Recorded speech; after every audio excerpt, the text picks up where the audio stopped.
जय हिंद मेरे प्यारे दोस्तों। मैं प्रकाश अवस्थी कानपुर वाला आपकी डिमांड पे मैं लाया हूं class 4 special for railway student. जी हां, टॉपिक है आपके सामने रोम्बस, जिसे बिल्कुल विस्तार से और बहुत अच्छे से और सारे क्वेश्चनों को धुआं धुआं कर दिया जाएगा। बट याद रहे, अगर सेशन पसंद आए तो लाइक और शेयर जरूर करना। स्टार्ट करते हैं। रोम्बस लिखा हुआ यहां पर ऑलरेडी। दोस्तों, रोम्बस को हिंदी में हम लोग समचतुर्भुज बोलते हैं। यह बात आपको अच्छे से मालूम है। इसमें क्या है कि जो इसके विकर्ण होते हैं, जिन्हें हम डायगोनल कहते हैं, एक दूसरे को 90 डिग्री पे काटते हैं। आपको दिख रहा होगा। साथ ही साथ जो डायगोनल है वो इक्वल बाइसेक्ट करते हैं, यानी दो बराबर भागों में डिवाइड होते हैं। पहले बोलो हां। और एक चीज समझो, diagonal does not equal to. कभी कभी किसी क्वेश्चन में अगर कह भी दे तो उसकी बात मानकर सॉल्व कर दिया जाता है, लेकिन चीजों को अच्छे से जानना है। अब इसका एरिया क्या होता है? समचतुर्भुज यानी रोम्बस का एरिया आपके सामने है 1/2 दोनों विकर्णों का इंटू। इसमें क्या होता है बच्चा, जो हमारा ट्रिपलेट्स होता है उसे बहुत अच्छे से आपको आना चाहिए। अब देखा जाए इसका एरिया 4 गुना, अब देखा जाए ये सारे पार्ट का जो एरिया होता है बच्चा वो बराबर होता है। तो यहां हमने प्रूव भी कर दिया है कि 4 गुना किसका भाई, यहां से ये राइट एंगल ट्रायंगल बन गया और ये परपेंडिकुलर और ये बेस यानी लंब और आधार उनका इंटू, तो एरिया इसका ये होता है। निकालने का तरीका ये हमने अपने पुराने लेक्चरों से फोटो निकाली है, जिससे हम जल्दी समझा सके। अब बात करते हैं रोम्बस में थोड़ा सा ज्योमेट्री का भी पैटर्न समझते हैं। याद रहे कि ये दोनों पैरेलल होता है, ये भी दोनों पैरेलल, जिसे हम हिंदी में समांतर कहते हैं। इस बार एनटीपीसी में बोला गया है कि इन दोनों का योग वाला क्वेश्चन ज्यादा आया है। तो याद रहे, ये एंगल थीटा, तो इसके साथ इधर जाएंगे तो 180 माइनस थीटा, ये थीटा, ये 180 माइनस थीटा, मतलब एंगल ए सी के बराबर होता है और बी डी के, और साथ ही साथ इन दोनों का योग 180 के बराबर होता है। मतलब अपने पड़ोसियों के साथ अगर जुड़ता है तो 180 के बराबर होता है। यह बात याद रखना। बोलो मगर प्यार से। यहां पर देखा जाए बच्चा, ये क्यों बनाया है इसको भी समझते हैं। रोम्बस की चारों भुजाएं बराबर होती हैं, ये बात हम जानते हैं। साथ ही साथ हम ये भी जानेंगे, जब भुजा बराबर होती है तो ये एंगल बाइसेक्टर यानी कोण समद्विभाजक होता है। अगर हम यहां थीटा बाई 2 लिखें और ये 180 माइनस थीटा यानी 90 माइनस थीटा बाई 2 लिखें, तो बाय डिफॉल्ट ये प्रूव हो जाता है कि त्रिभुज के तीनों कोणों का सम 180 होता है, तो प्रूव हो जाता है। यही चीज हम आइसोस्केलस यानी समद्विबाहु त्रिभुज से भी जानते हैं, जिसकी दोनों भुजाएं बराबर, ये बाइसेक्टर, तो ये दोनों कोण बराबर होंगे, ये दोनों भुजा बराबर भागों में डिवाइड हो जाएगी। बोलो मगर प्यार से। ये प्रॉपर्टी याद करना। अभी तक आपने रोम्बस में एरिया जानते थे कि 1/2 d1 इंटू d2। जी हां, पुराना लेक्चर मेरा ही है, तस्वीर देख सकते हैं। ठीक है, तो बच्चा यहां पर हमने जाना कि ये भुजाएं ए और ए है, ये थीटा। अगर हमें इसका एरिया निकालना है तो रूल क्या होता है, ये वाला फंडा होता है कि ये पड़ोसी की दो भुजा दी जाए, यहां ए और बी दी जाए, तो 1/2 AB sin थीटा इसका एरिया होता है। अगर हम रोम्बस यानी समचतुर्भुज में आते हैं तो मासूम से दोस्तों 1/2 भुजाओं का into a square sine theta. अब जो एरिया इसका होगा वही एरिया इसका होगा, यानी याद रखना कि रोम्बस का एक area a square sine theta होता है। प्रीवियस ईयर रेलवे चाहे एसएससी सभी एग्जाम में ये टॉपिक से क्वेश्चन आता है। जी हां दोस्तों, बढ़िया से सीखिएगा, इतिहास गवाह है कम समय में सारे क्वेश्चन। साथ ही साथ एक और एरिया का फंडा होता है रोम्बस में। ये जो इसकी हाइट है बच्चा, ये भुजा ए, तो देखा जाए रोम्बस का जो पोर्शन का एरिया ये होगा वही पोर्शन ये काटकर यहां चिपकाया तो ये एक तरीके से आयत बन गया। पहले बोलो हां। तो रोम्बस का एरिया हम ऐसा भी कह सकते हैं कि बेस इंटू हाइट, ऐसा भी क्वेश्चन एग्जाम में पूछा गया है। अब यहां हमने 3 एरिया लिख दिया है जिससे आप याद कर सको। होते और भी हैं, उन्हें भी देखेंगे। तो एरिया एक होता है 1/2 दोनों विकर्णों का इंटू यानी डायगोनल का। अगर हमें एंगल दिया जाए थीटा तो a² sin थीटा होता है। और अगर हमें बेस के साथ हाइट दे दी जाए तो बेस इंटू हाइट होता है, जिससे आप अच्छे से अपना रिवीजन कर सकते हैं। दोस्तों यहां थोड़ा सा और हाई लेवल में ले गए, जैसे कुछ बच्चे भविष्य में एसएससी की भी तैयारी करेंगे तो वहां पर, और कुछ क्या रेलवे में भी पूछ देता है, ना मानो तो प्रीवियस ईयर रेलवे का ये क्वेश्चन भी है, मैंने भी हाल ही में ही पढ़ाया है। कुछ नहीं है कि एक हमारा ट्रायंगल है, बोलो हां, जिसका आधार दिया गया और एक भुजा दे दी गई, आधार दिया गया है, एक भुजा दे दी गई, और हमसे कहता है इसके अंदर क्या बन रहा है, इसके अंदर एक रोम्बस बन रहा है, इसके अंदर एक रोम्बस बनना है, तो उस रोम्बस की भुजा बताओ। तो याद रहे x बराबर c इंटू ए, सी प्लस ए, बाकी c क्या है ये भुजा, a क्या है a ये भुजा, आप सीधे निकाल सकते हो। ठीक है, इन सब चीजों को आपको सीखना चाहिए। याद रहे एक त्रिभुज दे दिया गया है जिसके अंदर PQRS एक हमारा सम चतुर्भुज बन रहा है, और हमें AB की लंबाई और BC की लंबाई दे दे, यानी दो भुजाओं की लंबाई दे दे, दो भुजाओं की लंबाई दे दे, और रोम्बस पूछा जाए कि रोम्बस की भुजा, तो इसको याद कर लेना कि दोनों भुजाओं का इंटू, अब कोई भी भुजा हो सकती है, इधर हो या उधर हो, दोनों भुजाओं का इंटू और दोनों भुजाओं का योग, ये रोम्बस की भुजा होती है। यानी आपको ये थ्योरी करने की जरूरत नहीं है, वो तो रिसर्च बेसिस में पढ़ाया जाता है। थोड़ा सा और हम लोग डेप्थ में जाते हैं, और डेप्थ में अब किसी क्वेश्चन में कह दे कि रोम्बस के अंदर एक सर्कल बन रहा है। जी हां दोस्तों, रोम्बस के अंदर एक सर्कल बन रहा है और उसकी त्रिज्या क्या होगी।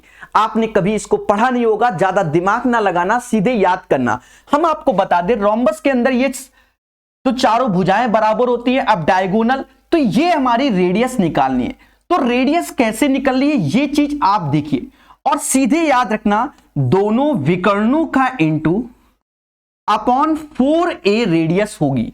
ये आप याद रखिए, इसे भूल जाइए, इतना डेप्थ में जाने की जरूरत नहीं है। तो छोटी छोटी चीजें आप तैयार कीजिए, इसलिए हमने आपके सामने ये पॉइंट रखे। एक पॉइंट और है स्पेशल, शायद इसमें मिस हो गया है, हाँ इसमें मिस हो गया है, ये मतलब आने वाले समय में वेरी वेरी इंपॉर्टेंट इसी से बनता है। क्या कि सभी भुजाओं के वर्गों का योग इनके विकर्णों के वर्ग के योग के बराबर होता है। Sum of the square of all side is equal to the sum of square of its diagonal. जी हां, वेरी वेरी इंपॉर्टेंट पॉइंट। चलिए, तो ये थ्योरी थी, मैंने इसलिए थ्योरी की ये स्क्रीनशॉट लगाया कि समय की बचत हो, कम समय में पूरा रोम्बस। अब आते हैं क्वेश्चन में। यहां जो क्वेश्चन रखे गए वो बाइलिंगुअल और भर भर के एग्जाम में सेम एज इट इज, चाहे रेलवे की तैयारी कर रहा हो चाहे एसएससी की, सब में यही क्वेश्चन आते हैं, ये बात याद रखना।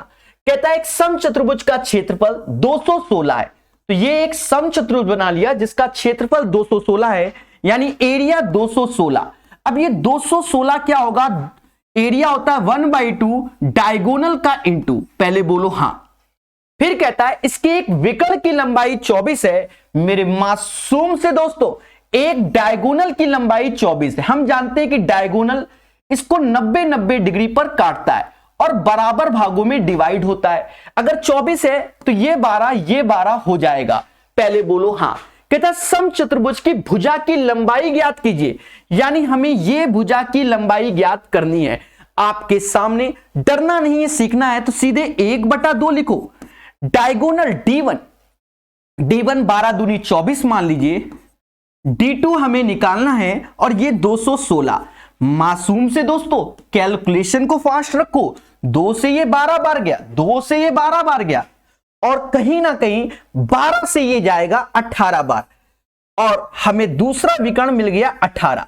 याद रहे मेरे दोस्तों, 18 अगर हमें दूसरा विकर्ण मिल गया तो ये 9 हो जाएगा, ये 9, पहले बोलो हां। अब यहां पर आपको थोड़ा सा और वर्क करना होता है। ट्रिपलेट्स आपको याद होनी चाहिए, जैसे 3 4 5 वाला। भाई 12 और 9 का रेशियो लोगे तो 3 और 4, तो उसके बाद 5 आता है, तो इसी का 3 गुना 9 होता है, इसी का 3 गुना 12, इसी का 3 गुना 15, यानी ये भुजा 15 आएगी। यही सारे क्वेश्चन चाहे आप एसएससी का एग्जाम देख लो, चाहे आप रेलवे का एग्जाम देख लो, ऐसे ही पूछे जा रहे हैं। हमने 1 2 नहीं 8 क्वेश्चन बताएंगे। जी हां, ये पहला क्वेश्चन है 8, इसलिए क्योंकि सारी वैरायटी एक साथ सीखिए। चलिए फिर देखिए, कहता है किसी समचतुर्भुज की प्रत्येक भुजा की लंबाई 5 मीटर है। ठीक है, किसी समचतुर्भुज की प्रत्येक भुजा की लंबाई 5 मीटर है, तो ये प्रत्येक भुजा समचतुर्भुज का हमें कोई आपत्ति नहीं। उसकी एक विकर्ण की लंबाई 2.8 है, यानी एक विकर्ण की लंबाई 2.8 है। हम जानते हैं कि इसके विकर्ण 90-90 डिग्री और बराबर भागों में डिवाइड करते हैं। जी हां दोस्तों, बराबर भागों में डिवाइड करते हैं, ये बात हम जानते हैं। और साथ ही साथ एक चीज जानेंगे, जैसे यहां 2.8 है, एक डायगोनल हमें दी गई है 2.8, तो याद रहे ये 1.4 होगा, ये भी 1.4 होगा। अब देखो 1.4 और 5 के साथ ट्रिपलेट्स खेलना है, तो देखा यह जाए, हमने एक ट्रिपलेट्स पढ़ा हुआ है कि 7 24 25, पहले बोलो हां कि 7 24 25 एक ट्रिपलेट्स पढ़ा हुआ है, बोलो मगर प्यार से। अगर हम देखें, चाहो तो ऐसा कर लो कि हमें लिखा है 1.4 और 5, दशमलव हटाओ, यहां 0 बढ़ाओ, यहां जो आएगा, इसको देखा तो ये 7 25 बन गया, तो ट्रिपलेट्स याद आ गया 24, पहले बोलो हां। देखिए यहां हमें ऐसे ही खेलना है। अब 7 से 0.14 लाना, यानी यहां पर 0.2 का भाग देना होगा। किसका भाग दोगे? 0.2 का भाग, तो ये आएगा। यहां 0.2 का भाग दोगे, सॉरी 0.2 का भाग नहीं, 0.2 का गुणा करना होगा। जल्दबाजी में गलत नहीं करना है, बोलो हां। और यहां पर भी 0.2 का गुणा किया, जहां ऐसे किया तो 0.4 आया, यही हमें दिया गया है बच्चा, समझ गए? ये अब दशमलव लग गया ना मेरे भाई जब गुणा किया, बोलो बोलो। तो ये अगर 5 है, ये 1.4 है, तो ट्रिपलेट्स लगाओगे तो ये 4.8 हो जाएगा, और ये 4.8, तो ये भी 4.8 हो जाएगा।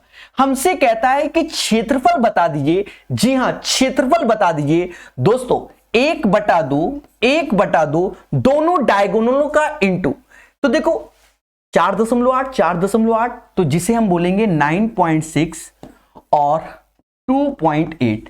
देखिए थोड़े अच्छे क्वेश्चन कराएंगे, ये नहीं कि एक ही करा दे बच्चा खुश, उससे कुछ नहीं होता। बीमारी को जड़ से खत्म करो। अब देखा जाए 88 64, लास्ट में 4 इसी के आएगा, दशमलव के बाद 2 डिजिट इसी में बनेगी, यानी आंसर ये होगा। समझ गए? बाकी किसी में नहीं कह दो यहां पर दशमलव के बाद 2 डिजिट है। जी हां दोस्तों, दशमलव के बाद 2 डिजिट है। खतरनाक क्वेश्चन प्यारे दोस्तों। जी हां, ये खतरनाक, इसको भी शामिल किया गया है। कैसे करेंगे देखेंगे। कहता है एक समचतुर्भुज की एक भुजा 37 है, इसका क्षेत्रफल इतना है, तो इसके विकर्णों की लंबाई का योग चाहिए। मेरे दोस्तों, भुजा एरिया, यहां हमें दोनों विकर्ण नहीं दिए गए हैं, इसलिए ये स्पेशल क्वेश्चन है।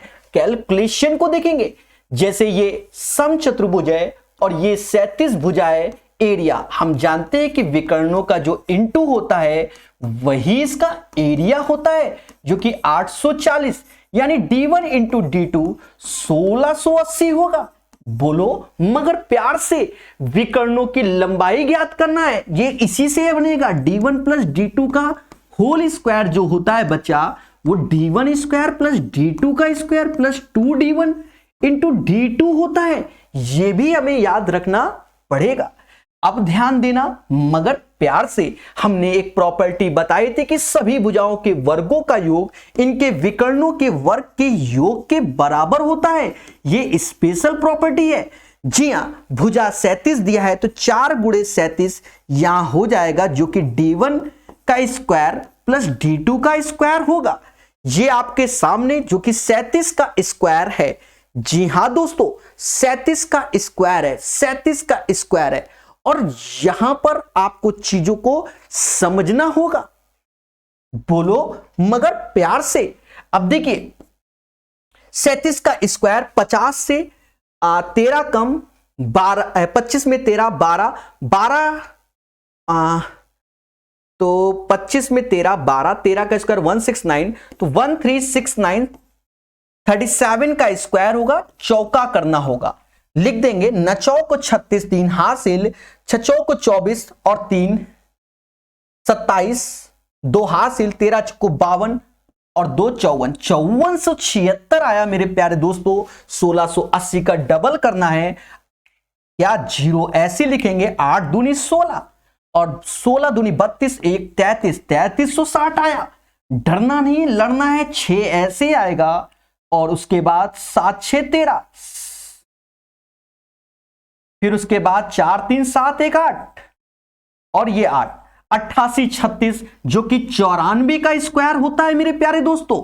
94 आंसर आएगा। सर ये कैसे जाने? अभी इससे पहले हमने एक शॉर्ट वीडियो बताया था किसी भी स्क्वायर की अंतिम 2 डिजिट निकालने का, हो सकता है आपने देखा होगा।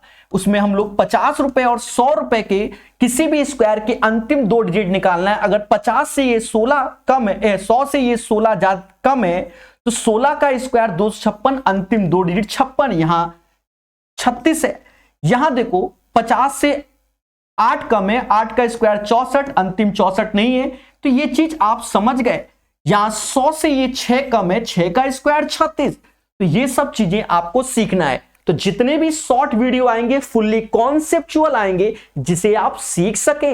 बढ़िया क्वेश्चन, हर वैरायटी हर लेवल को इंक्लूड किया गया है और थ्योरी के साथ बढ़िया से पढ़िए। कहता है एक समचतुर्भुज का परिमाप 56 है। जी हां दोस्तों, 56, 14 गुणे मतलब 14 चौको 56, ये 14 14 हो गया। कोई भी आसान क्वेश्चन नहीं होगा, सब अच्छे क्वेश्चन होंगे। ग्रुप डी का क्वेश्चन है। कहता है उसके विकर्णों में से एक की लंबाई 26 है। दोस्तों अगर एक की लंबाई 26 है तो ये 13 है और ये 13 हो गया। पहले बोलो हां। अब यहां पर हमने ट्रिपलेट्स नहीं रखा क्योंकि 13 14 कोई ट्रिपलेट्स में नहीं आता, ये निकालना है। और ये तो पाइथागोरस निकालेंगे तो 14 का स्क्वायर माइनस 13 का स्क्वायर और रूट में 14 माइनस 13 1 होता है और 14 प्लस 13 27, यानी ये वैल्यू 3√3। जानबूझ के रखा गया कि ट्रिपलेट्स ऐसे भी बनाना पड़ेगा, ये नहीं कि हर चीज रटना पड़ेगा।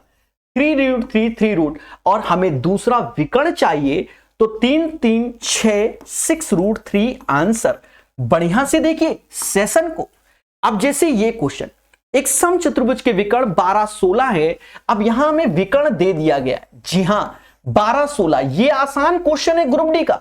12 16 यानी 6 6 और 8 8। बच्चा यहां ट्रिपलेट्स जानते हैं, 6 8 तो ये 10 होता है। हमसे कहता है, तो कह रहा है यहां खेल गया। कहता है समचतुर्भुज की सभी भुजाओं के मध्य बिंदुओं से बनी आकृति का क्षेत्रफल। यहां खेल गया, ये एक नया क्वेश्चन रखा। याद रखना समचतुर्भुज से जो मध्य बिंदुओं से बनी भुजा भी समचतुर्भुज ही होती है, समचतुर्भुज ही होती है। और इसमें जो एरिया होगा वो बड़े का आधा ही हो जाएगा। अगर बड़े का एरिया निकालोगे तो विकर्ण 12 गुणे 16, तो ये 12 8 96, मतलब इस पूरे का एरिया 96 होगा। और इससे जो छुटको वाला बनेगा तो 96 का आधा 48 होगा। इसीलिए क्वेश्चन बदला गया है मेरे प्यारे दोस्तों। चले, ये क्वेश्चन भी ग्रुप डी में आया हुआ है, नीचे दिख रहा होगा। इसीलिए कहते हैं पढ़ो अच्छे से, समझ रहे हैं? सिलेक्शन के लिए पढ़ो, टाइम पास के लिए नहीं। कहता है 12 सेंटीमीटर 8 सेंटीमीटर भुजाओं वाले आयत से एक समचतुर्भुज बनाया गया। प्यारे दोस्तों इससे समचतुर्भुज बनाएंगे, इससे समचतुर्भुज बनाएंगे तो दोनों का परिमाप बराबर होगा। 12 8 20, 20 दूना 40 इसका परिमाप होगा। समचतुर्भुज बनाएंगे तो इसका परिमाप 40, तो सारी की सारी भुजाएं बराबर होती हैं। बोलो हां। फिर कहता है बनाया गया जिसकी परिधि आयत की परिधि के समान थी, इसका एक कोण 120 है।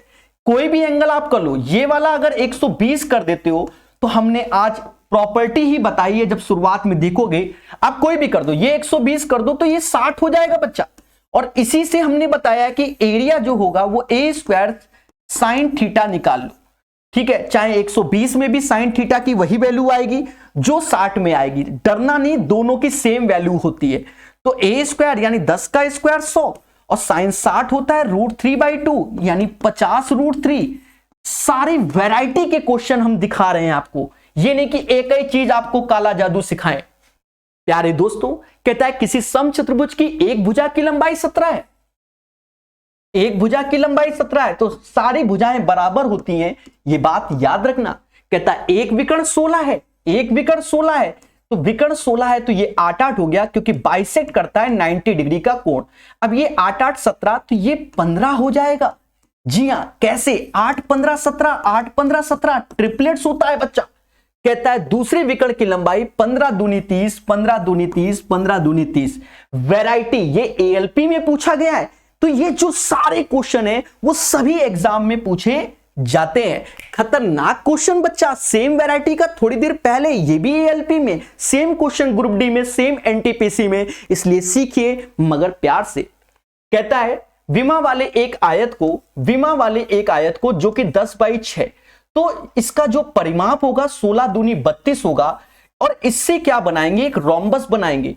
रोम्बस की सारी भुजाएं बराबर, 8 चौका 32 होता है, और हमको 60 डिग्री कोण दे दिया गया है।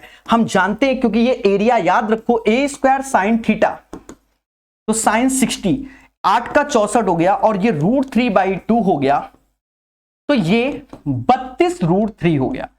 पहले बोलो हां, 32√3 हो गया, सभी बोलो हां। तो दोस्तों, आशा है आपको ये सेशन पसंद आया होगा। अगर ऐसे ही सेशन आप चाहते हैं, शॉर्ट वीडियो, चाहे रेलवे के हो स्टूडेंट, चाहे एसएससी के हो, तो सेशन को शेयर करिए, लाइक कम से कम 1000 मुझे इसमें चाहिए। और एक बात और बता दें, कमेंट करके थोड़ा सा मोटिवेट किया करें हमें।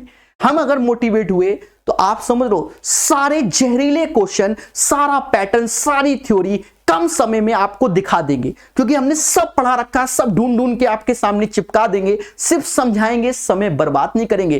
तो जय हिंद, वंदे मातरम।